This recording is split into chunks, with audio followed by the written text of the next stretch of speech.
Three, two, one. Boom. Here we go. Back on the weekly pill. This week's episode is special. I got a great friend of mine who I met when he was doing a massive presentation for a security and safety conference. And after his presentation, everyone had laughed a lot. Everyone had got a little bit emotional. Everyone had a better feeling of themselves after we heard my guest right here speak. Um, and after that day, I went up to him and I waited till the end of his last session. And I said, "Hey, look, I just want to tell you, I I connected with you very much so as an audience member. I want to invite you to come train our staff members and our organization because you are special and you really move and motivate people and inspire others through your character, your knowledge, and your experience. So I want to welcome to the weekly pill. Remember, purpose, impact, leadership, legacy. Dr. Jim Harris.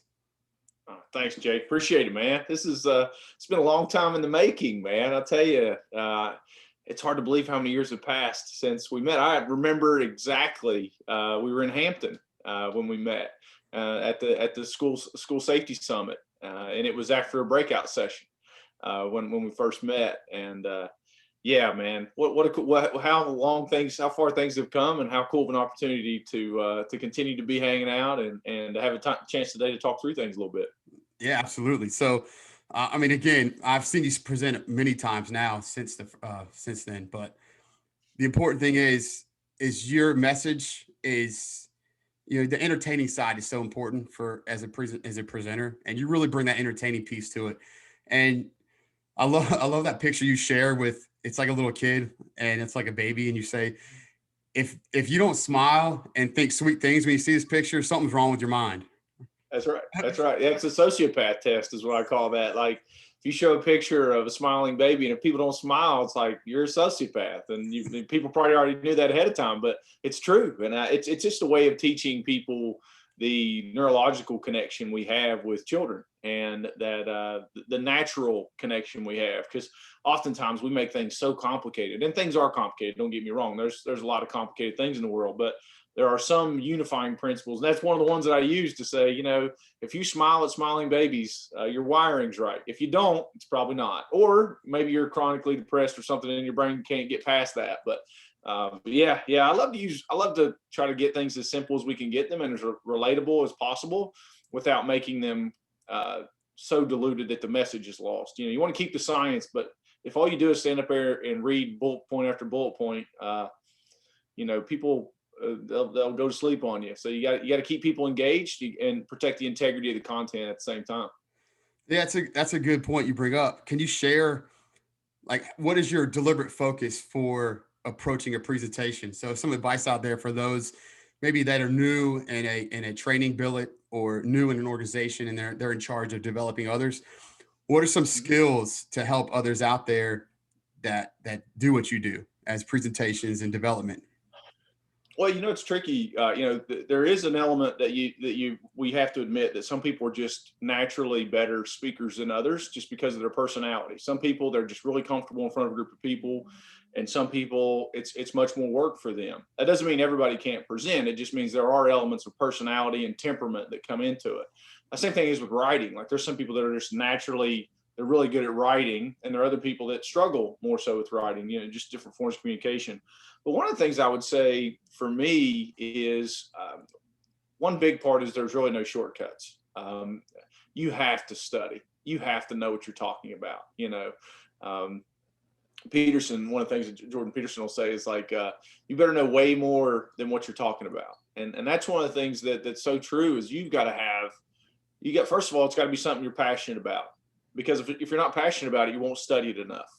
That's a big thing. It has to be something that you want to learn about and not something that you're required to learn about. So it's got to be something that you have such a reservoir of information and passion for that when you're presenting, you're just excited for the opportunity to talk about the thing that you love talking about. So that's kind of like that perfect context. And especially as I've spoke more through time, there's more and more topics that I say, no, like somebody, like there's things I do talk about, but then somebody will try to, and it's nobody's fault. They'll try to get you to talk about something else. They'll be like, well, you're a good speaker or whatever. Can you talk about this thing? And they'll try to give you a topic, and more now I just say, that's not one of my things. That's not one of the things I talk about. But early in your speaking career, it's easy to kind of get enticed because you're just excited somebody and wants you to come speak. They'd be like, hey, will you come speak on time management? But if time management isn't like something that you're pumped about and something that you got a ton of resources, a ton of knowledge about, then you probably shouldn't be talking about time management. So you got to align with passion would probably be the beginning, and you got to put the hours in. You got to be, and I know you're this way too, Jake. You got to be listening to podcasts. You got to be listening to audiobooks, reading books, talking to people. It takes a lot of work to build up your content base. Yeah, for sure. Well, you also need to make sure you have a good, solid ability to reflect and step out of the fire, I call it. Because if you can't get out of the fire, you really don't grow. You'll get by, you'll tread water, but you won't grow unless you can get out and see that third person perspective. Right. Yeah. That's hard to take. One of the things that's hard too is when you get feedback on presentations, you've got to test fly a lot. You got to, I will say this, and Dale Carnegie, his book, How to Win Friends and Influence People, was probably one of the first books I ever read. And it's like from I want to say like the 1930s or so, but it's an old book, but it's awesome. Still applies today. But, when you start talking about presentations, I say you got to speak about what you're passionate about, but you also got to get reps. You got to get out there and you got to speak and speak and speak and reflect, like you mentioned, and get people that'll be honest with you, not just tell you, oh, that was great. People that really want what's best for you will give you the information you need and not what's easiest to say. So I think, getting that feedback is big. You're right. And then reflecting on yourself, quickly, some of the, and I'm not a military guy by trade, but gosh, there's so much to learn from things like, like an after action review. I use that terminology with people on, like, after something's happened and after you got to get on it quick and reflect on it quick to see what went right, what didn't go right, what are you going to do differently next time. So mechanisms for reflection are key too. But yeah, you got to be willing to reflect, and you got to be willing to take other people's feedback and not get your feelings hurt and just want to quit and go home, take your ball. That's for sure. Yeah, your ball with your name on it. That's right. So I like that idea of what you just said. And I like that you use a lot of analogies that just work with kids too. And because, you're like me, where if you keep it basic and you bring day 1 to day 10 throughout life, especially when you're developing and training people, you can't forget day 1 needs to be present every day of training. You got to bring back the basics, because the basic is the essential skills needed. And I think a lot of people overcomplicate things because they want so much now of that maybe instant gratification too, as people developing and growing throughout life, specifically instructors. You want to be where you want to be at the end, when to me the process is the most important part. That's right. And realizing that if you want to get good feedback, it means you got to ask for it. Don't just expect it. I used to always tell people, look, you got to help me help myself. Because you see me, you're seeing my movie and I'm not, especially when I'm in the fire, know? And I always tell people now, I had a good friend help me out with some advice. He said, look, if you really want to record yourself training in a subject or teaching a subject just from your phone, even just set it up and find what subject you want to present to yourself, record it. And he said, listen to it with just audio, then watch it without audio, and then do both. And he goes, and write notes on all 3 different ways on things you did well and then things you can improve on. He's like, that's a great way that he developed when he was doing PR stuff for his police department back in the 90s. Yeah. Yeah. And that's, again, that's like that. Those are reps. Like, and it's not just doing it, going through the motions, but you're actually dissecting what worked, what didn't work. And I think that, it's just like athletics. Like, I come from an athletic background. Right. What do? You watch film, and then you take what you learn from film, and then that week at practice, you work on the things that were that needed work from film. But oftentimes, I mean, I've even coached in coaching. You can't even see it all during the game. Even when you're a coach on the sideline, you can't even see it all. You've got to look at the film. So I think there's a level of work that comes into speaking and presenting properly and well that a lot of people, they just think it's, your guy gets up there telling funny stories about kids. There's a whole lot more to it to get to that point. Yeah. So that's that's another thing that we could go into with kind of how that even started for you, which I would like to do that at some point. But I remember you sharing that you worked as you played college football, I think in either Kentucky or Ohio. I think it was Kentucky. And I think when you were on a summer break, you said you worked in a corrections facility. A juvenile residential facility. Okay. Yeah, it was a residential facility for juveniles. So is that so? Real quick, could you share like professionally actually what your title is, and give a plug to your company right now too, and kind of go into where that ambition and passion started to get into the field you're in now? Sure, absolutely. Educationally, just to kind of go through it quickly, I have a bachelor's degree in social work from Morehead State University, which is where I played college football at. I have a master's in social work from the University of Kentucky, and my doctorate is from Marshall University in education. I have an EDD with an emphasis in curriculum and instruction. So I've got a blend I really am passionate about the blend, this point in my career especially, the blend between education and mental health. Like that's a real key thing that I spend a lot of time working on. But background wise, my first job in the field was at a residential facility, and I was just a big guy that needed a job. And at the time I was majoring in psychology. And so it was a good fit. I had somebody make some phone calls for me to get me an opportunity to get that job as what's called a direct care worker, which is basically like a parent. I worked shift work at the residential center, and we had adolescent males between 12 and 18, many of which having mental health challenges and criminal background in some form or fashion.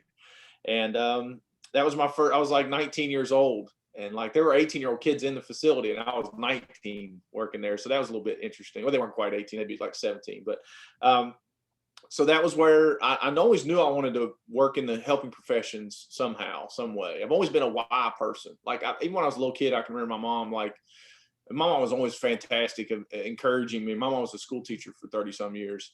And she was always good about letting me ask questions and let me be curious about why people do what they do. I mean, I can remember being little asking like, why do they do that? And why do they do that? And I remember one time we were leaving some friends' house, and the friends went back inside, and I asked my mom, I was like, Mom, do you think they act different when we're not there than the way they act when we are there? And I was like 6, 7 years old maybe. And she was like, what 6-year-old asks that? And I've just always been a kid who's like, always like, why do they do that?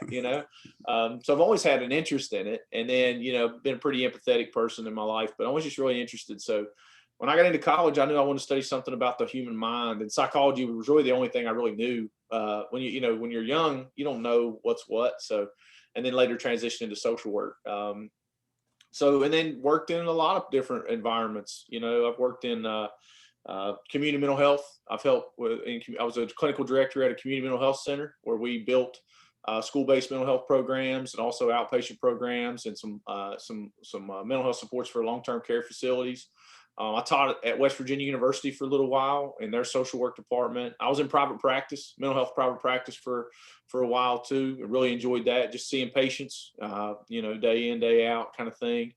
Started my company in 2008, Opportunities Consulting Services. Really just because I was doing a bunch of speaking at the time. I started speaking. I think I did my first speaking engagement at 22. I'm 41 now. So at 22, I did my first. It's because of my buddy who was a mentor of mine, Son Floyd. He couldn't make it. And he goes, hey, Jimmy, I need you to go do this talk for me. And listen to this, though, man. I was a 22-year-old guy, and I was going to go do a parent education talk in a very rural part, not far from where I live, for like 30 parents. I had no kids. All I knew is I knew this guy's content. And it didn't go awful. I wouldn't say I killed it, but it didn't go awful. It went okay. And I just kept speaking, and I really enjoyed it. And I had some great mentors along the way. And so then I started having people, I went from just training locally to having some people be like, what's your fee? And I was like, what's my fee? Like, I don't have a fee. I just be pumped for people to want me to come and listen to me. So then I started being like, maybe I should have a fee. And so then I started having a fee. And then as I started having some income from it, and I was working at that time in a community mental health agency, I figured I better start a company. It was more for tax purposes than anything else, just separating the company, my speaking money from the income that I was making otherwise. And so the company now is Opportunities Consulting Services. I'm full-time employed at Marshall University. That's my day to day. I did my company full-time for a long time. Well, I won't say a long time, several years. And tell you, it was awesome. But I was on the road, 3-4 days a week. I got kids, man, and my kids were younger, and my boys are 10 and 13 now. So if you kind of do the math, you can kind of see where it was. And had an opportunity to go to Marshall University and work there, and just decide I want to be home with my kids. So now I'm kind of doing the best of both worlds, man. I've got my company, and this year, of course, has completely been with the pandemic as kicked my tail pretty bad, but I've still done a lot of things virtually. But in a normal circumstance, like, I'm still able to do my company and use leave time and stuff to go speak and come to places like Prince William and so on and so forth. But then I also have that day-to-day work I'm doing at the university at the Autism Training Center at Marshall, where I'm the associate director there. So yeah, man, I'm pumped. I'm lucky, dude. I'm a lucky dude. I get to kind of do the best of both worlds. I am interested in doing more with my company moving forward. Like and I tell you, man, I'm gonna shout out to you. It's been inspiring watching you like do the work, man. Like, I remember when you were just talking about, it was just an idea, and now your idea is a living, breathing company. And I think it's to see somebody like you take that discipline and that focus and bring that to light, like that challenges somebody like me to be like, man, like, you got to keep moving forward. Like, this work's important. And so I appreciate, I mean, it's been inspiring to me to watch you build and what you got coming up too. I appreciate that, man. I really do, because I look at you as a mentor, and the reason why too is that you have that confident vulnerability that I always say. I use that term a lot, confident vulnerability, where you share what comes natural to you, which is your story. And I think you're a great storyteller, and storytelling is a lost art, man. It really, for our generation, because a lot of us don't have the patience to really, like, naturally, I'm impatient, but I know I need to sit back and be more patient with my company, with my communication, with my growth, because I've learned to have zero expectations. All I have is, I know I'm going to show up tomorrow. That's it. I don't expect anything from anybody, except I just got to be me and be confident and vulnerable. Yeah. And you definitely have that. Well, I think it's you do have to be comfortable in your own skin, and I think part of that is I think it's reflection. A lot of it's reflection. You're right, man. I know you keep a journal too, and I keep a journal, and I think that's one of those things where that's been a big part of my growth, is being willing to analyze and being willing to think about those, because vulnerability comes from a place of strength, not weakness. And I think that's a misconception. Now, you can be unstable. Some people misunderstand. Like, there are some people that try to veil vulnerability, but actually what they are is unstable. Like, there's a difference. I've seen some leaders that are say they're being vulnerable and honest, but actually what they're being is unstable with people. So I think there's some difference there. But yeah, I try to be there with it, man. I try to, I am real confident about what I know, but I'm also I'm very aware of what I don't know, and where my blind spots can be and things like that too. Yeah. Well, I actually want to shift real quick to you just kind of mentioned it. What are some characteristics for leaders out there that you think are some of the best for influence and support? Like, you saw my Chase Hughes interview. He talked Yes. about composure being vital to a leader. But you mentioned leaders, you've seen some that are lacking maybe some solid perspectives and solid traits and characteristics. What are your top characteristics for leadership? Well, I do think composure is probably, I agree with Chase 100% on the idea that composure is such an essential skill. because if you're a leader, you have to be comfortable that you're in charge. There's some of this stuff where people misunderstand things like the idea of servant leadership, and they think it's all just leadership is taking care of people. But leaders first and foremost lead. I know Chase talked about, and you and I talked about this before. He talked about the Cesar Millan stuff and the dog whisperer, and I use that as examples in my my presentations. And a couple of things I think about are, this idea of confidence being one of the most important things as a leader. And confidence to me is knowledge that you had the best plan you can build with the information that you have. Okay, so when you look at the greatest leaders, you look at some of the great leaders in our history, but confidence is they have a really good plan based on everything they have at that point. Okay, so that's that idea of they've spent hours and hours studying, they've considered all the variables they can, and it's a time where they're leading with confidence based on they put the work in to make the decision need to be made. And the second thing I talk a lot about is holding frame, which is similar to like explaining composure. But holding frame is how do you respond when things don't go well? How do you respond when things aren't? So if you look at like a Lincoln, a Roosevelt, a Martin Luther King Jr., you look at those folks, they led in probably the most crisis-ridden parts of modern American history. And you start thinking like, what made them so well, because they had that confidence that they knew where they were headed. They had a vision.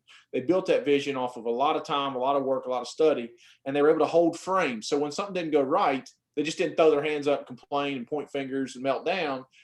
They figured out how to integrate that new information into a revised plan. So if I had to go down to two things, it'd probably be confidence and holding frame would be two things that I talk a lot about leading during crisis. That's solid, man. Yeah, I've heard you say holding frame a lot, and I like that term because not a lot of people use that, but it is powerful. Yeah. And yeah. And I think another thing that you cover a lot too is also making sure that you have creativity. Like I wrote this down in my notes just now. You bring a lot of creativity to it, and I think that's probably one of your most natural leadership characteristics that you have.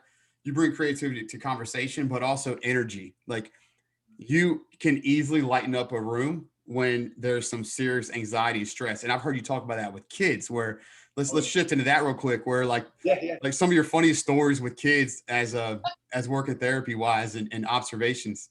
I remember you told me that one kid was like said he was going to knock you out or something. Oh yeah. Yeah, man. That was a kid I was working with in a school one time. And it was a classroom for kids with behavioral challenges, and I was there trying to help them improve their the system or that classroom and help the teacher and all that. And I was talking to all the different kids, and this one kid wasn't there the day before, so I'm there the second day, and he's like 7, right, Jake? So he's not. He's 7. So I go up to him and I said, "Hey, man, I'm talking to all the students, and I need to talk to you for a little bit." And I wasn't being mean or aggressive or anything. He puts his hands out and he goes, "Do something, big cat." I was like, listen, man, I'm not, I don't know, Muhammad Ali or anything, but like, I'm pretty certain I'd be the heavavyweight champion of the 7-year-old division. I'm pretty sure. Like, I would win that tournament. But this kid legit wasn't afraid of it. He wasn't afraid of me. And the thing I try to teach people on that point is, this kid was in that school because he was in foster care because his father beat him to the point to where he had to be in the hospital for 3 days. Like, imagine what it takes to beat a 7-year-old to the point to where they have to be in a hospital for 3 days in order to get them stable enough to go home. So this kid was not afraid of or else in that context. And I think that's something people, and I can go on about this one for days, but like all these people that are just like, kids need this and they need to be harder on them and all this kind of stuff. And what they don't understand is, yes, are there kids that need more structure and discipline or even consequences and punishment? Absolutely, there are kids that don't get enough of that. But there's also kids that have been beat half to death.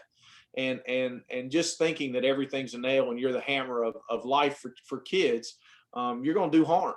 You're going to do harm. If I went at that kid with an aggressive approach, I would have done harm in that situation. But the other side of that, what I try to teach people is there's no shortcut with that kid either, though. I mean, that kid earned his trauma. That's one of the things you look at. Like, that kid went through some bad stuff. And to think I could tell you, oh, well, if you just scratch that kid behind his left ear, he'll stop being upset. No, man, he had years of stuff that happened to him to get him where he was neurologically. So you can't expect that there's some trick that's going to fix that. Now, can we help him? Yes. Is it easy? Nope. Has his life been easy? Nope. Complicated problems need complicated solutions sometimes. So I think stories like that and teaching things like that, I think help people to get some perspective, because a lot of times, especially when it comes to kids, people view most people, and it's not anything wrong with it, but it's just your natural tendencies view everything through the lens of how you were raised. But that is one example of one life with a lot of controlled variables. And when you're working with kids, you have to understand that there are so many other things, just even generationally different, that people have to consider. So yeah, that kid, I think he'd give it a go, man. He was ready. Like you can tell, you know how it is, Jake. You can tell when somebody's like not afraid of you. Like you can, like a person who is more than happy to dance. And he was not afraid of me. And he was, I'm 6'2", 240, and he's 7. And but I just think it's because he had some life experiences. He knew the rules about guys and ties. He knew what could and couldn't happen, so threats were weak to him. So yeah, he's one of my favorite kids, man. He was funny.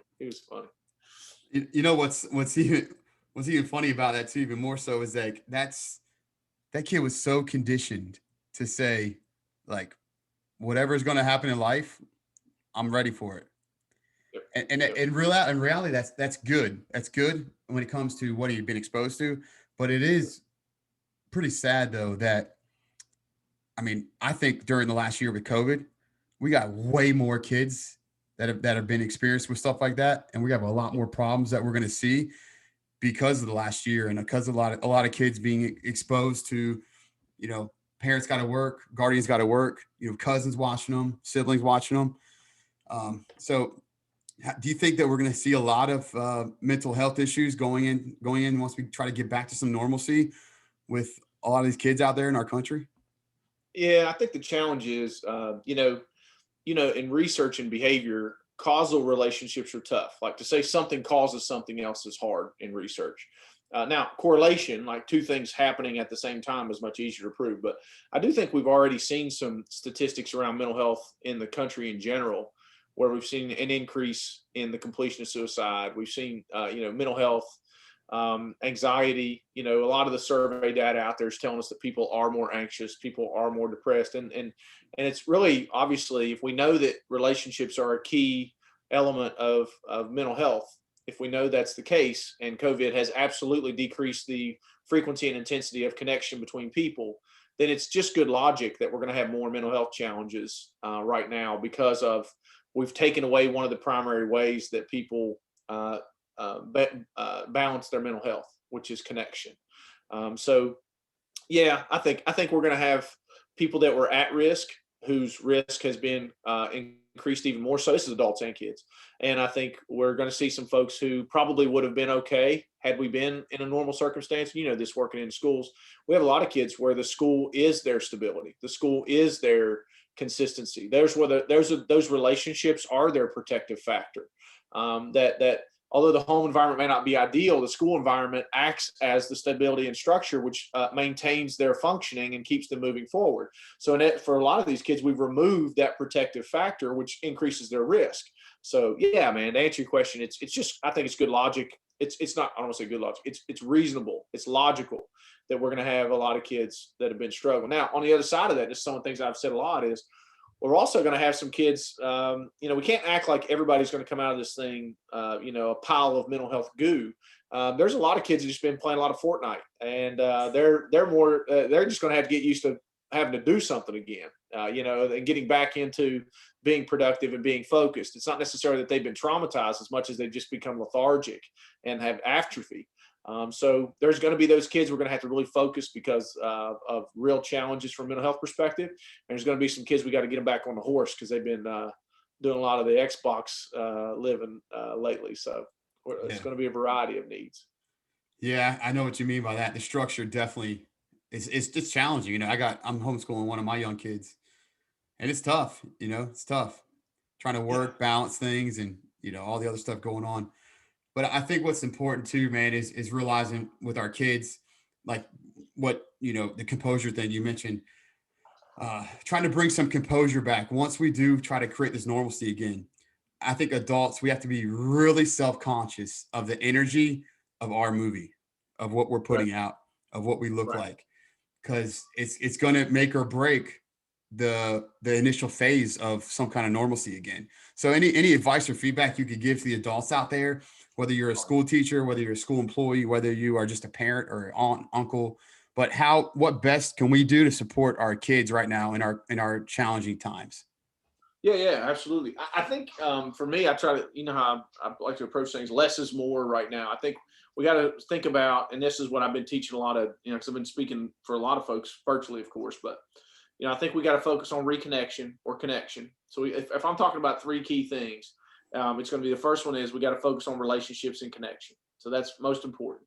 We prioritize relationships with like, for example, if it's a school, when we got kids coming in, what are we doing to make sure that we're reconnecting with kids? We're assessing kids about how they're coming back, what their needs are. So reconnection. The second one is reteaching or teaching.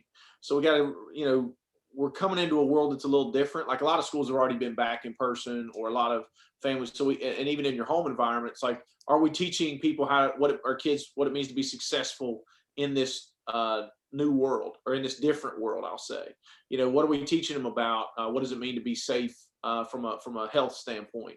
Or when we get a kid back in school, are we going back and teaching procedures like transitioning in hallways, lunch rooms, those kinds of things? Because what happens is, if I'm anxious, okay, so anxiety is fear of the unknown, is a primary way to describe it. Anxiety is fear of the unknown. So there's two ways to deal with anxiety, to address anxiety in a more basic sense. You either decrease the amount of unknown for that person. So that's like more structure, more stability, visual schedules, that's kind of, or you increase their capacity to deal with anxiety. Okay, so either you decrease the unknown, which decreases the anxiety, or you increase the person's ability to deal with uncertainty. The problem is, if someone who's already anxious, it's hard to teach new skills. So we can't just come in and say, well, kids need to deal with it, or people need to deal with it. We need to come in and say, what can we do to make this environment more supportive, more consistent, more predictable? That's home environments, that's school environments. Because when anxiety's high, I want external structure to be high too, because it'll decrease the neural load. So first one's relationships, second one is reteaching and teaching, and the third one is feedback, or I call reinforcement or feedback. So we got to give kids feedback to if I'm teaching you what it means to be safe in our hallway, and then you're safe in our hallway, I got to have adults giving those kids feedback with, hey man, I appreciate you being safe in our hallway, or I like the way you did this, because it's closing that feedback loop. Like, seems like sometimes we don't have any problems punishing a kid if he doesn't do it right, but we sometimes think, like, why should I acknowledge a kid for doing what they should do anyways? Because it makes neurological sense. That's why. Because if I've got kids that I'm trying to get into a groove, I want to teach them something, and I want to give them feedback when they're successful. So those are those three things. Of course, that's you could talk all day about that, but relationships are key right now. Teaching and reteaching is key, and giving kids feedback when they're being successful. Because what happens is, why feedback is so important is, feedback gives that kid, or even adults too, this all works for adults as well, obviously, gives them a sense that they're effective, that they're being successful. And when I'm anxious, one of the things I want is control. So when you give me feedback about that I've been successful, now you're telling me that I've got control. Now you're telling me that there's a chance that I have a little bit more. I call it Lloyd's theory. Remember Dumb and Dumber from Lloyd Christmas from Dumb and Dumber? Oh yeah. At the end of it, where he's like, so you're telling me there's a chance, when Mary Swanson says it, like 1 in a million. Oftentimes we have kids that are super anxious, or kids that are behaviorally challenged. One of the things they feel is helpless. And so what I'm trying to do is, I want to get some effectiveness, or some belief that their behavior matters back in the equation. And that's probably an essential theme, I would think, as we're getting kids back in place. Man, that's really good. That's solid. And I bet your football experience really helps you articulate that well, and really understand that message you just shared, because you lived that yourself on a team. That's all about team mentality too, where, like, am I connected to this team? Am I part of the group, or am I an outcast or anomaly? Right. Well, and I just think skill development, even, as an athlete, there's skill development element. Like, I've got to practice, and practice is how you build skills. That's where that reteach is so important. And then, do I have a coach that, gives me feedback when I'm successful at what he's been, he's telling me to take my first step this way. And when I do it right, does he tell me I did it right? That kind of stuff. So Sure. yeah, the athletic background has always been helpful for me for understanding skill development. Yeah, for sure. Well, I always like to say, I talk a lot about mindset and ability. So mindset versus ability, or you could just say mindset versus skill set. To me, mindset is what you want to come first. Like for my young kids, I love Dave Grossman, Lieutenant Colonel Dave Grossman. He has the author of On Combat and On Killing. Uh, Great guy. You should look him up. But he talks with his grandkids. He always talks about uh, what's more scary. He talks about like things out there are scary in this world, but what's more scary? And they always go, us. And I do that with my kids. I also call them princess ninjas. Like I put in their head that they're these tough girls.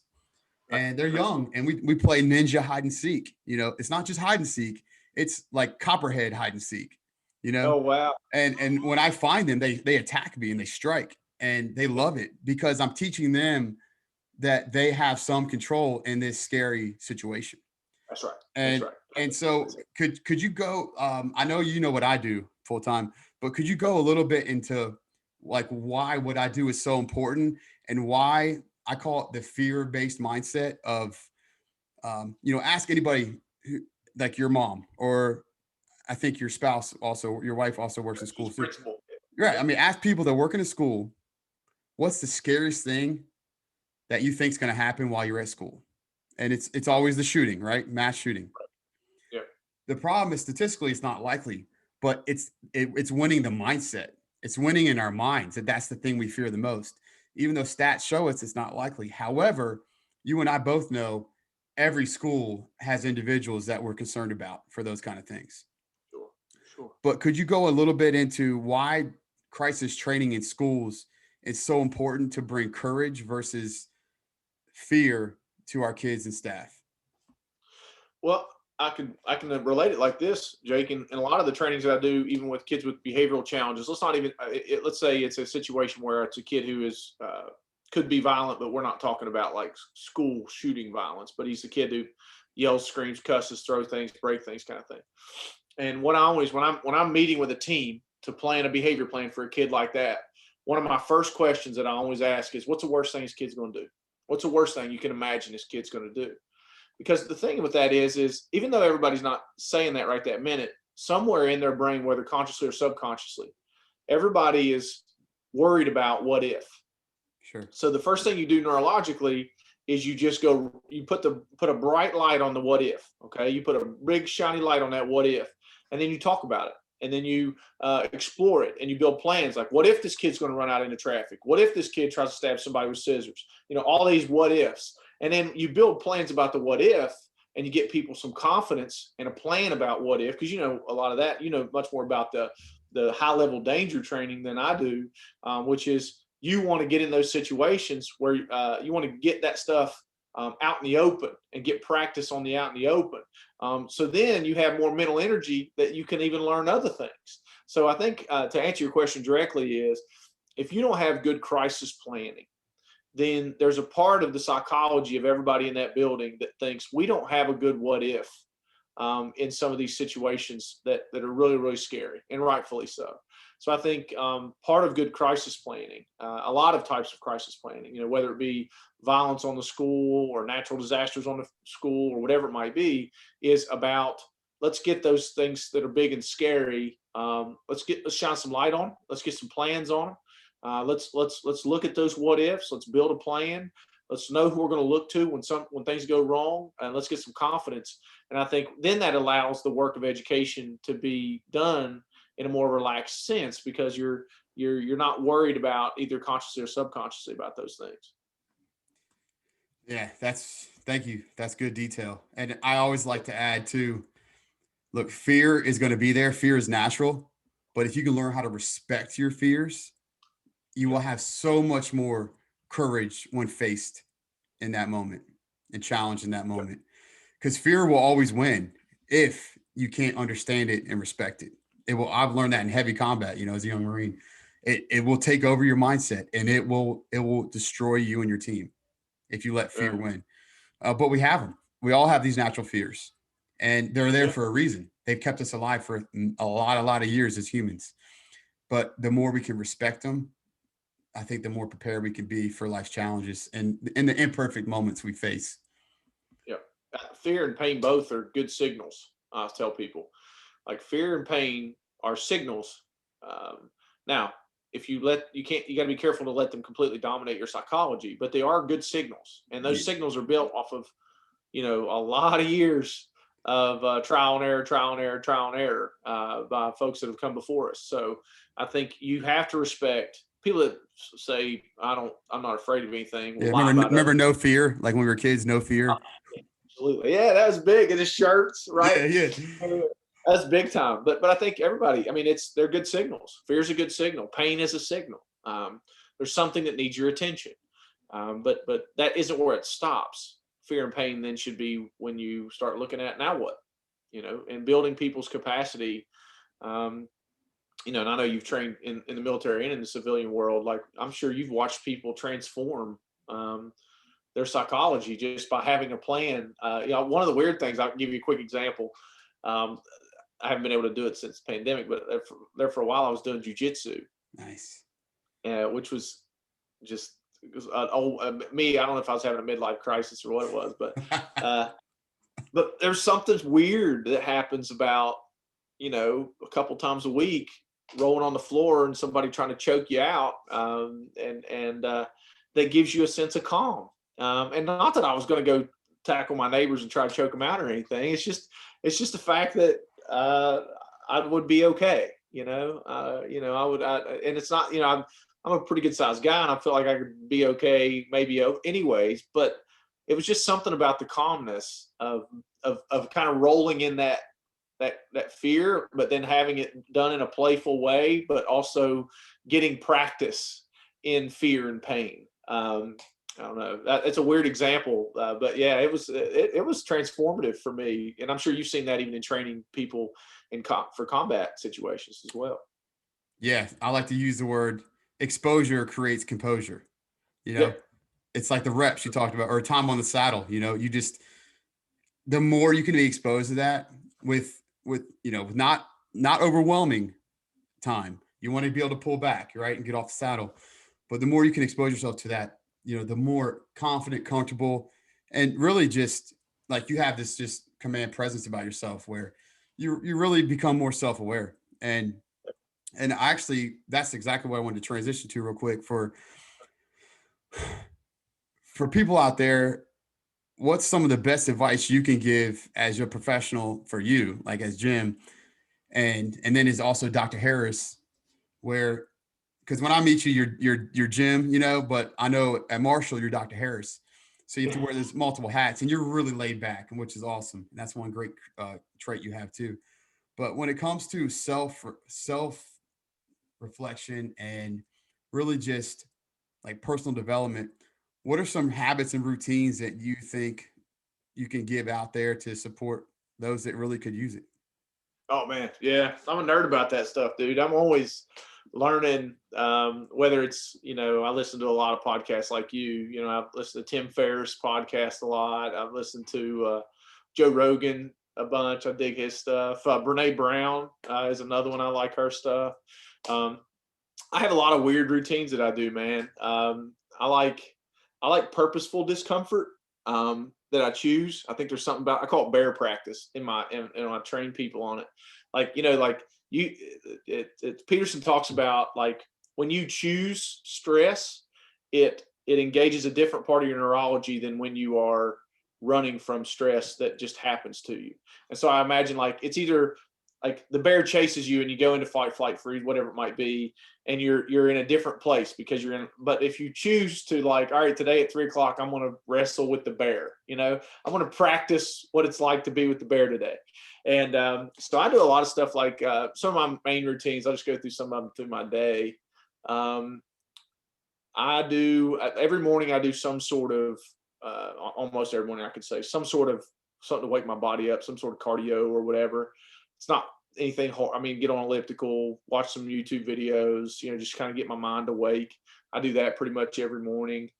Um, I think that's a discipline thing for my physiology that helps. I do some sort of physical movement first thing in the morning. I do what I just call my century, where I do like 20 air squats, 20 lunges, 20 push-ups, 20 of the wheel where you go, and then 20 calf raises. Just kind of get my body head to toe kind of woke up. I do cold exposure in the showers in the morning. I dig that. That's a cool thing to get yourself cranked. So I try to get my body ready first. I journal in the mornings. That's something that I typically will do almost every morning. And I've got structure on that. I won't go into all the detail on it. We can go into that later if you want to. But I have a format that I use for journaling. Those are things that I'm doing just to try to get my mind and body dialed in first thing in the day. I do meditate most days. I like the Waking Up app. I use that one. I like it. And I also do that Wim Hof app a little bit. I dig that. I'm a little bit weird with things that I'm very routine based. I do a lot of routines. I pretty much eat the same thing for lunch almost every day, especially work days, because I don't want to have to worry about what I'm eating for lunch that day. Like I eat a can of sardines, beef jerky stick, and like macadamia nuts. Use like a Diet Mountain Dew every day for lunch because it's mental energy, man. It's called certainty anchors is the concept. And what certainty anchors are things that you do in the day that don't change, that don't take any of your mental energy and then save that mental energy for you to use in other situations or activities. So I do a lot of that stuff. Routines are big, for me and messing around. I still lift. I don't lift. I'm never going to be on the cover of Muscle and Fitness, man. I just accepted that. Like I'm just a thick kid. I'm a thick kid. I've always been a thick kid. But I lift more for purposeful struggle and to get some of that, get my mind sharp, get the cortisol out of my body and get the good stuff in my body. It doesn't mean that I'm not one of these people that eats like kale smoothies or has a kale smoothie every day or something like that. Like we went to BW3s last night for my son's birthday, and I went to work, man. I went to work, so it's but yeah, I do a lot of that kind of stuff. But it works for me. It keeps my energy where it needs to be, especially when I'm traveling too, man. You got to have good discipline when you're traveling, or else you're not gonna be able to perform. Yes, that's funny you bring that up. So I talked about that with Chase because you're the one that told me about Jocko years ago, and and I started really getting into Jocko, and I'm trying to team us up together to get on his Way of the Warrior Kid podcast. Oh wow! Because he does that kid podcast. I think you and I wanted to combine you and I on there together to share like the chaos training stuff I get to do, and then you're obviously your educational side and what right. I thought it'd be fun, man. And it would be fun. So actually, I got the contact for his point of contact for his publishing side of Way of the Warrior Kid. Hit me up with a message. So I have an email. I know who to send it to now. So I'm gonna get this out, and maybe we can talk about how we can do this and strategize to get this. We got we got one shot to try it. So let's do it. Yeah. But that'd be fun, wouldn't it? Yeah, I've got all those books read up to my kids, man. Yeah, they're great, and I love it. And that's like the Princess Ninja mindset. I teach my girls where, why are you tough? Because your mind can be tough, and that's your choice.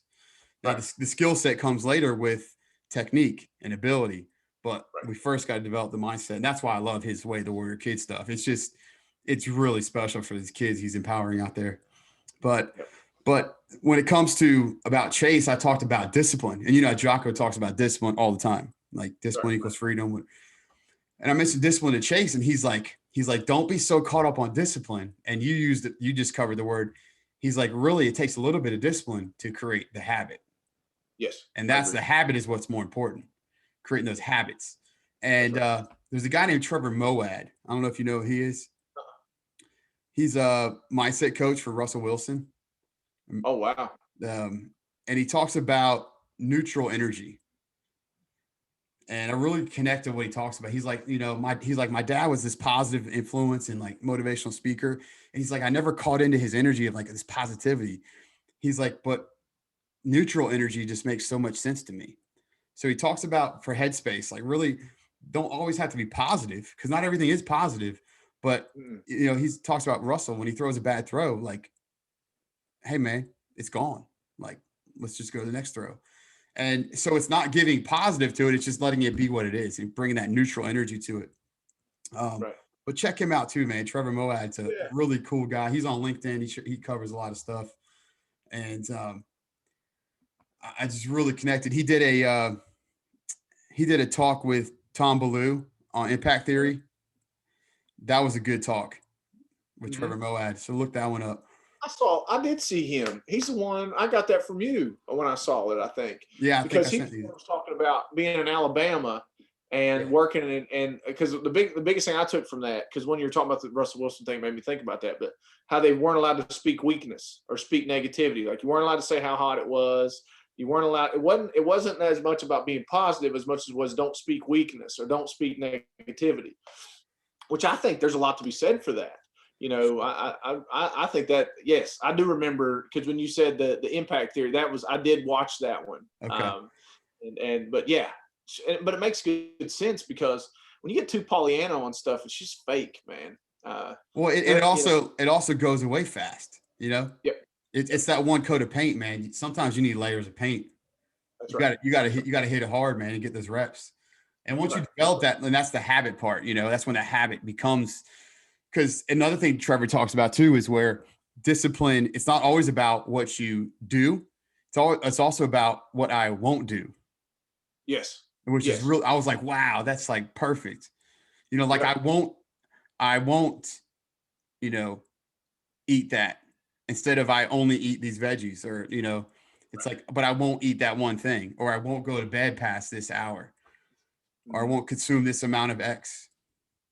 Well, I tell you, one of the things that I think that we don't talk enough about when we're talking about habits and discipline and things like that is, I don't know if we talk enough about the humanity side of it. Is what happens when you get off track, you know? Because what happens is, we're not careful. If our mindset isn't built to be more, Resilient. tolerant. Yeah. People will be like on track. And then if they fall off track, then they start self-deprecation, and then I'm worthless and I'm never going to be this. Yeah, exactly. And actually, this is not anything I've ever talked about out loud, but I journal about it. And I call it the hedonistic drift. So, you know, hedonism, just, you know, chasing anything that feels good, whatever it might be.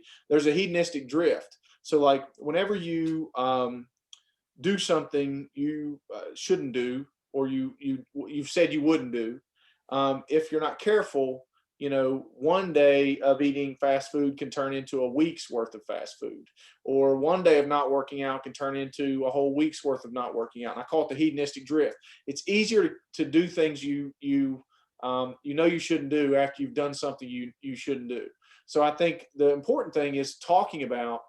And the other side I call the Wooden effect. These are just my thing. John Wooden is one of my favorite people to read, and John Wooden is probably, in my opinion, probably the greatest coach to ever live at all. If you look at his track record, it's pretty easy to argue that. And he was all about the consistency of habits and discipline, so much so that like he taught his players how to like put their socks on first, and then how to tie their shoes first. So it was all about basics. And he's from like that old school farmer mentality. Grew up in Indiana, and then went and coached at UCLA and won all kinds of championships. So I'm always trying to find that balance for myself, even between the hedonistic drift, like noticing when I'm getting on that hedonistic drift, noticing when one bad meal might turn into another meal, or not working out today, you know. So it's not always that you're not going to have those moments where you drop the ball, but it's, do you have strategies and habits that get you back where you need to be? Because I think there's this I don't know, sometimes that the discipline side of things gets overstated to the point that it's unrealistic for people, like regular people. But we're all regular people. We just people don't want to talk about it in that way. So I find that there's giving yourself a little bit of grace in the idea of when you start to see, what do you do when you, or one of the things I'll do in my journal is I'll say, you know what, like let's say I'm going to my mom's. I'm not going to eat. When I go to my mom, I'm going to eat a bunch of carbs. You know why? Because that day, it's not about how many carbs I ate that day. It's about being present with my family and enjoying a meal together without any sort of guilt or restriction. It's about, I'm going to have the pie that my mom made because I want to enjoy that pie with my mom, because you know what? It's just sugar, man. Now, if it's Tuesday night and I don't have a good reason to do it, that's a lack of discipline. There's a choice in it, I guess, is what I'm trying to say. Sure. And how you view that and how you get back on track. I think too often we make this stuff sound like everybody gets up and does like 1,000 push-ups and then goes and kicks the world's butt. You know, it's not every day, man. That's not every day. Yeah, not everybody's Jocko out there. That's right. Taking pictures of his watch at 4:30 every morning. That's right. Yeah. So, hey, back to your mama though. One thing a country lady will be quickly embarrassed of and offended is if you don't eat her friggin' meals. Okay. That's right. That's right. You would get my grandma. Oh my gosh, if you didn't eat her food, she would knock you out. What's wrong with my food? It ain't good. What happened to it, huh? You don't like it? Right. Yeah. You better eat more. And you're like, Grandma, I've had like 8 pancakes. But I think there's some of that where like you got to be careful too. You got to live. You got to live, especially when you got kids and stuff like that. Like I remember one guy I was talking to, and he was like, it was this kid. I think it was like his 10th birthday or something like that, and he was like not going to eat birthday cake with his kid. And it's like, now if somebody doesn't want to do that, that's their business, you know. But I'm just saying, like, you got to be careful of getting so strict on this stuff that you're not human anymore. Yeah, I don't know. That's a great point. I think that's something where, and that's really that balance though, that left and right balance that you need to, that we all want, but it's like a daily struggle trying to find it, you know? Oh yeah. You got to find that balance. And I don't know, man, it's tough. And I really think I wanted to shift. You made me think of this before you mentioned that part, but I wanted to shift a little bit to nonverbal communication, because I think that is so underrated, especially with COVID times. You know, it's been a challenge, you know, because we've lost our facial expressions. A lot of it is really just eye communication now. But how much nonverbal communication is because you know this communication is constant, first off, whether there is words being said or not. But how much nonverbal is really going on that is going unnoticed in our kids and also just our adults in our society? Well, you mean in regards to the pandemic or just in general? And really in general, but the pandemic's definitely put a lot of pressure on it. Yeah, I think it's been hard. It's been really hard, I think, because you're right. We've lost some of it, and we've also there's things that we naturally would do, like proximity, hugging, things like that. That's something that previously was viewed as an expression of affection now is almost viewed as being reckless. So it's confusing that I want to hug my grandma, but I can't hug my grandma because now a hug used to be an expression of affection, and now it's being reckless. So I think there's confusion involved there, and I think it's going to take us a while.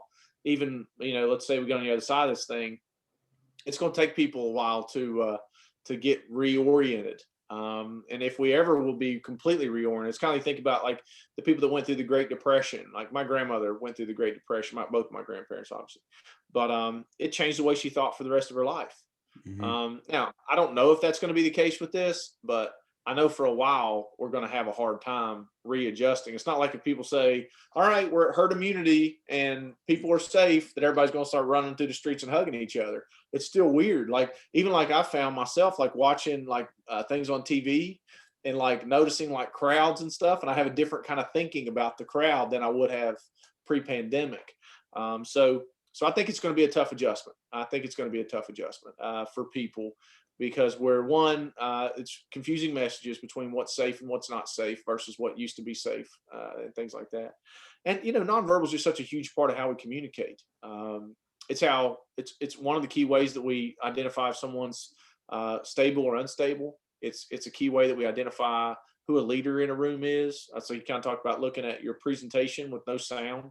I mean, there's an element of how you move through a room, how you carry yourself. There's so much to that. I even do some stuff with kids where I'll like teach them about how to differences in like posture and when they say things and how it feels different.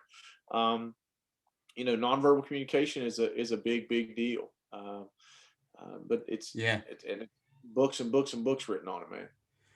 Yeah, well, that's one big thing Chase is about too, is how, and he's also very big on how it's kind of omitted from education. It really is a lot. It's not really covered a lot, and I think guys like you and Chase really could could bring a nice, the generation you are now, the younger generation as professionals, like in your prime now, you guys could really do some great work. I'm going to try to connect you too. Awesome. He's doing something called the behavior panel. Have you looked up that at all? Have you seen what he's doing?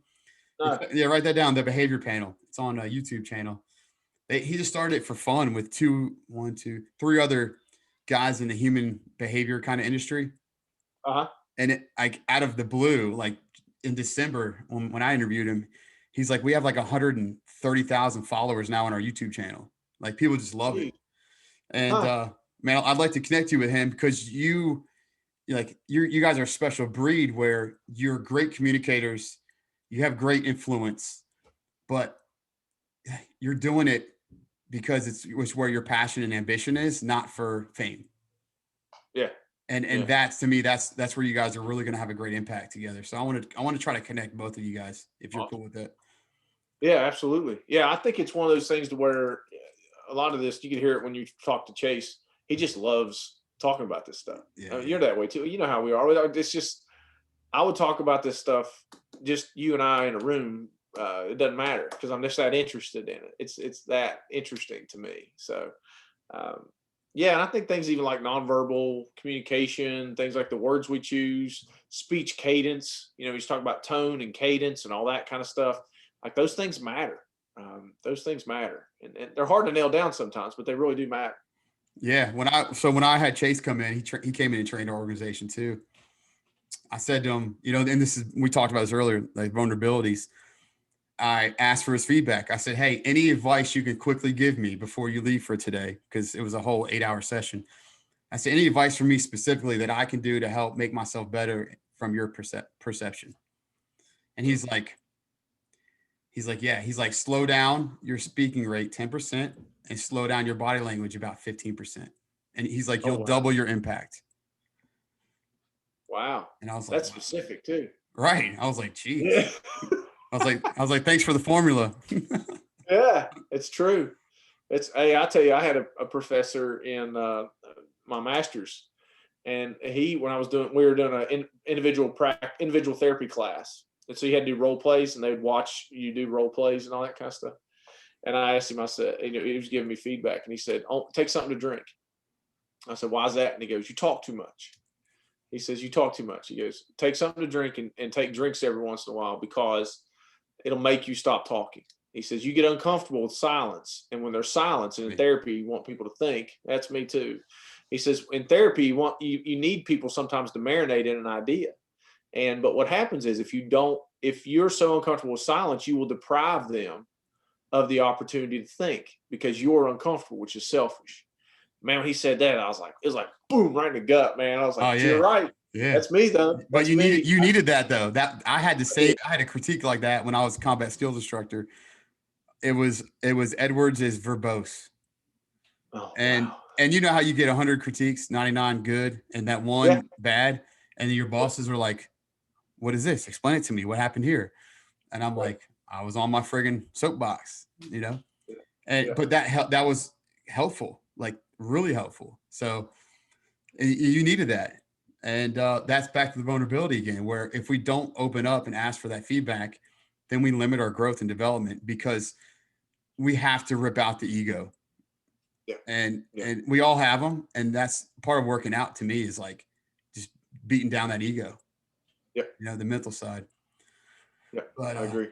So man, this has been great. I really appreciate your time. And I want to add before we kick, I want to add really the legacy part because we covered the pill indirectly, kind of organically, but could you cover legacy wise, like in the industry, but also big picture, like one day when you're talked about, how do you kind of want your story to be shared? I'll tell you, man, that's a tricky one, isn't it? It is. Yeah, I think for me, where I'm at with things right now is I feel a lot of responsibility to do my work, to do our work, I should say.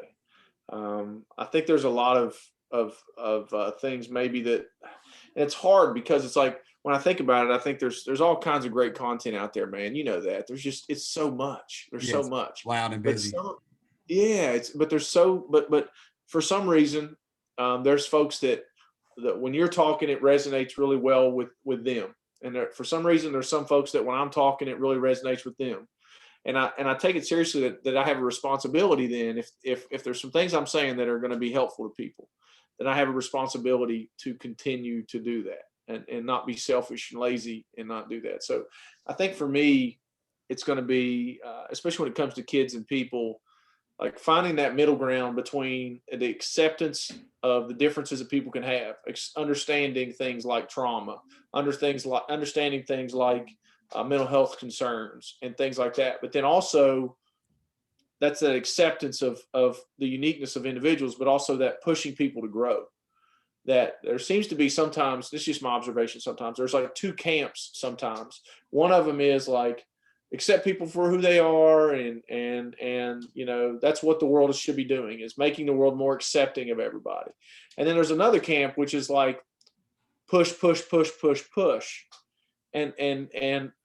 I think there's a middle ground, especially like with child rearing and stuff like that, which is about, let's understand developmentally what kids need as a way to help them to achieve more.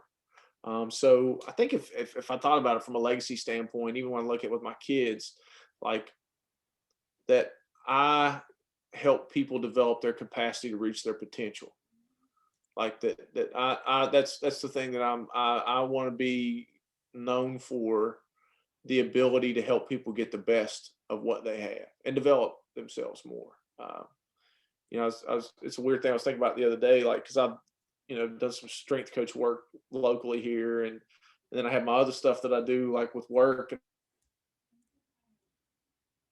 all that. And I'm like, what if you're like somebody who was about understanding what it means to be strong and helping people to develop their strength?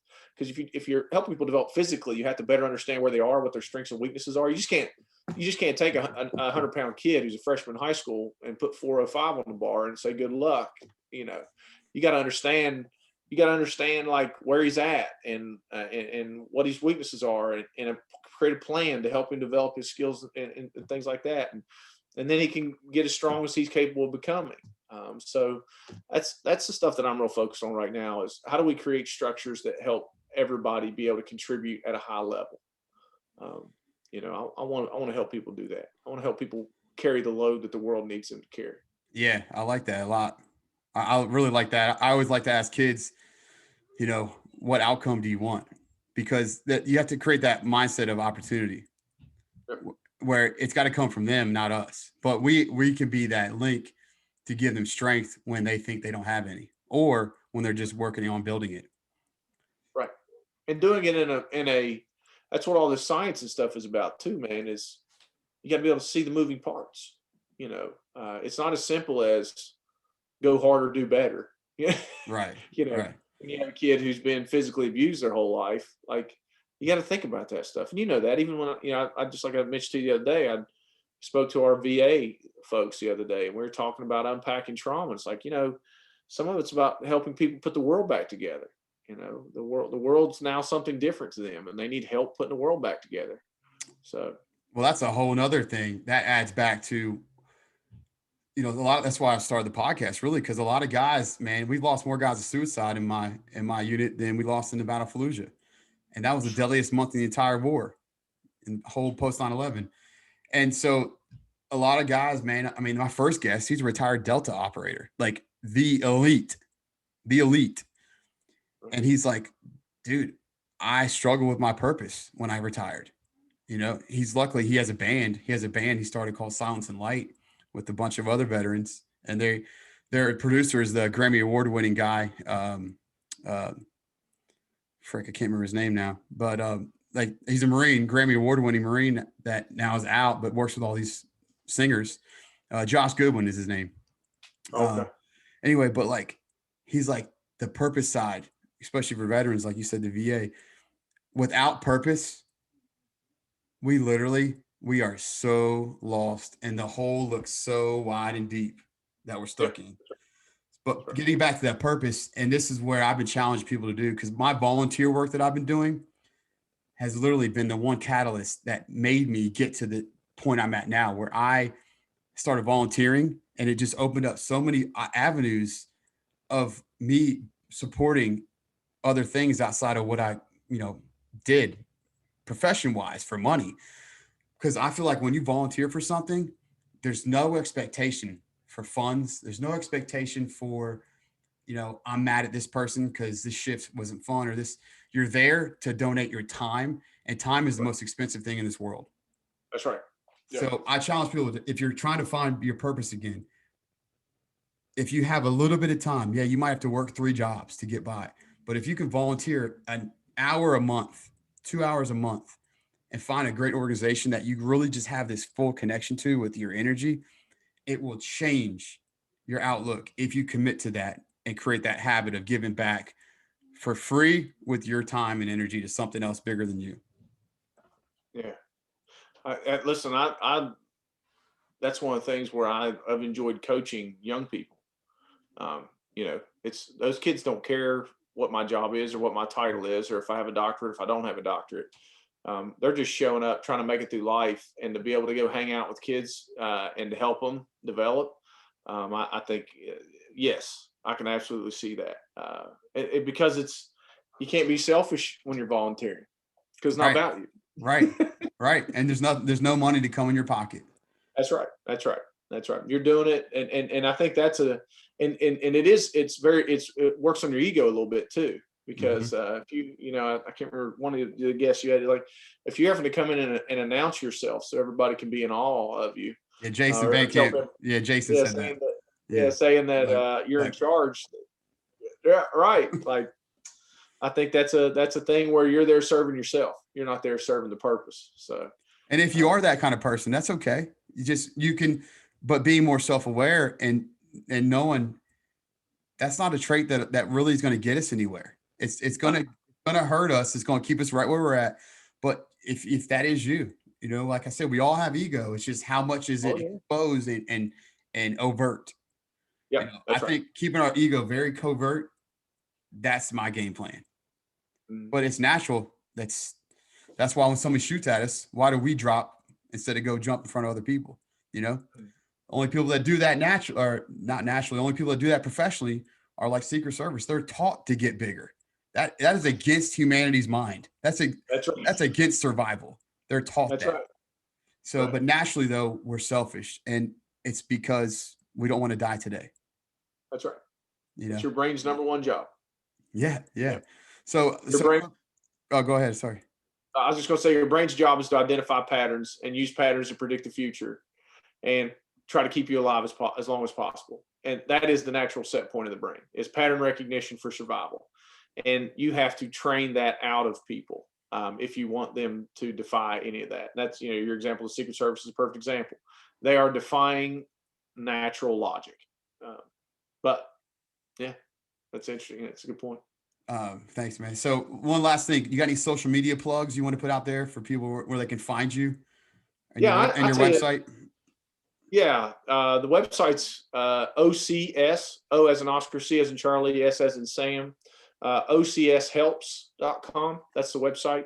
Working on, that's one of the areas where I'm actually looking at, working on the book. So What's Wrong with Kids These Days?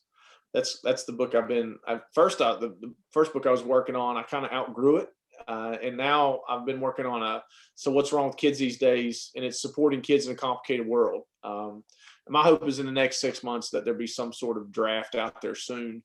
And my thought process is I'm going to simultaneously do some podcasting alongside it while I'm writing more, because it helps me kind of sharpen some of my ideas. But yeah, and then if you go on OCS Helps, I'm on Instagram, Jim Harris, OCS, and Twitter's the same. Facebook, I'm on there a little bit. I tell you, man, social media is a tricky thing for me because it can have a negative neurological or psychological impact on me. So I like a lot of it that's on there, but man, I tell you, sometimes it's an energy drain for me. So sure. I'm trying to figure out my relationship with social media. So it allows me to share content, but at the same time doesn't take more of my mental energy than I want it to. Yeah. So for me, it's the weird thing about it is I used to blame other people for it, but really what it is I'll read something and get irritated about it or get angry. I'm not somebody that fights with people on social media. I think that's a lot of times, not a great use of energy. But I also know, like, I can read something and it'll irritate me, and then that irritation will get in the way of my functionality. So I'm trying to figure that out. But I want people, I'm doing more in the realm of social media. So at Jim Harris OCS is the best way to track me down. Sure. Okay. And you're also on LinkedIn because I am. Yep. Right. What is that? Jim Harris, Dr. OCS. Jim Harris. It's Jim Harris OCS. If you just search that. Okay. Cool. And it's I tell you, I've actually kind of especially more recently, I like it more than I like some of the other platforms. I haven't gotten into it a ton, but I like it's not as emotionally charged and it's more focused and more productive. Yeah, I really like LinkedIn. I started using it in April. While during the shutdown, I was like, I gotta create a presence somewhere where I can have an outlet too. Because I'm like you, man. I'm always me. Like, this is always me. And LinkedIn's been the best platform for me to be a professional, but still be able to be an individual and kind of keep that switch on, where it's a structured, formal kind of social media platform where you're going to get professionals out there, usually putting professional stuff out instead of just people just putting out, the random thought that they probably should have just gone for a run or done like 50 burpees and it would have gone away. Yep, that's true.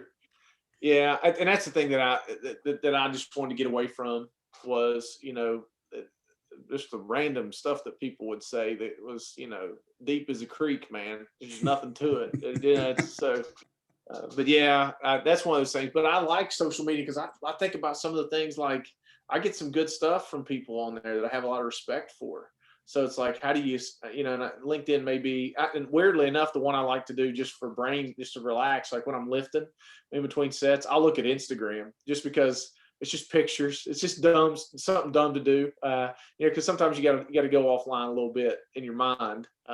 So I'll get on there and check out some of that stuff. So.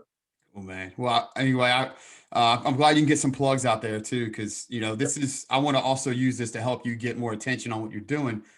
Absolutely. I mean, what, 19 years you've been presenting, Yep. Obviously at first it was hasty. Now it's pretty deliberate, but I want to help you get your message out also because it's really powerful. You're a great entertainer and people just love your entertaining energy. So I hope that show works out too with Sarah on the power of the story. We're going to talk about that. I'm setting up a time. I think it's this Thursday. Her and I are going to get together and just kind of talk it through. And I tell you, man, like I said, I got huge respect for, a lot of people have ideas, but they don't get it to where the idea is a real thing. So just as a friend, it's awesome to watch you to build what you've built so far and to be excited about what you're going to build. And to be a part of that, I appreciate you having me on, man. It's been fun to talk, and I'm excited. It's inspiring when you see people doing their work. You got to stay dialed in on your own work as well. Yeah, thanks, brother. Hey, you call each other out, right? Yep. That's how you keep that sharpened edge, and we don't sit back and drop into those dark moments. So right. I'm glad we can do this virtually too, man. Because I've seen you only in person usually. Yeah. And but doing this virtually is powerful. And I'm starting a new podcast with two other guys that are from the security industry. It's called Three Guys and a Ball. And so the ball is the idea going to the topic. Yeah. So we're launching our first episode next week. But sweet. I'll check it out. I appreciate you, brother, man. I hopefully will have you on again down the road if things continue to grow. But man, because we can sit here and go all day. And I just really appreciate your openness and what you're doing for kids, adults, and how you're tying those two together. Because I think that the generation gap can be very challenging, and you really bring the kid and adult mindset together to really work well in our schools. And it's really a strong thing you're doing out there. Thanks, man. We're all just people, man. We're all people to start with. Yeah, just trying to survive, right? And how do we thrive? That's right. So, man, I appreciate that. Thanks, Jake. All right, have a good one. You too, bud.